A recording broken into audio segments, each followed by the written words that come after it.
बीडच्या केज तालुक्यामध्ये माणुसकीला काळीमा फासणारी घटना घडली आहे। एका 3 वर्षाच्या चिमुकलीवर तिच्याच आजोबांनी अत्याचार केलाय।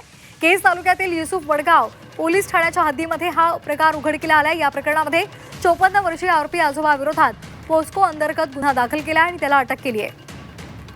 तर सातत्याने अशा प्रकारच्या घटना समोर येतात आणि त्यामुळे महाराष्ट्रामध्ये नेमकं घडतंय काय असा सवाल विचारला जातोय, संताप व्यक्त केला जातोय।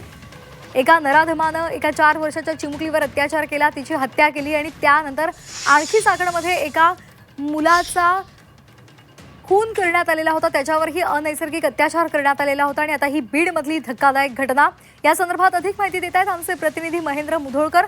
महेंद्र, खरं तर गेल्या काही दिवसांपासून गेल्या 2-3 दिवसांमध्ये अशा प्रकारच्या घटना सातत्याने समोर येत आहेत आणि इथे तर आजोबानं स्वतःच्या नातीवर अत्याचार केलाय। काय सध्या तिथे कारवाई सुरू आहे? नक्की जर बघितलं गेलं तर महाराष्ट्रामधल्या 2 ज्या घटना आहेत त्या ताज्या असताना आता बीडमध्ये संतापजनक जी घटना आहे ते समोर आलेली आहे। 54 वर्षाचा हा नराधम आजोबा आहे, त्यांनी 3 वर्षाच्या स्वतःच्या नातीवरच लैंगिक अत्याचार केल्याची घटना जी आहे ती समोर आलेली आहे।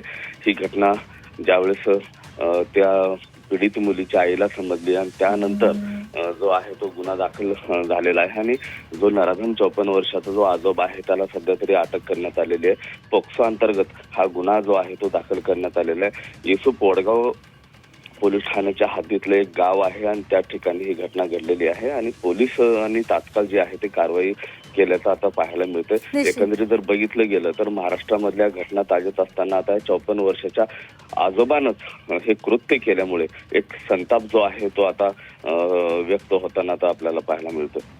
धन्यवाद महेंद्र, आपण दिलेल्या माहितीसाठी। त्यामुळे संताप व्यक्त होतोय आणि या सगळ्यासाठी आता एक कठोर कायदा व्हावा अशी मागणी सुद्धा केली जाते।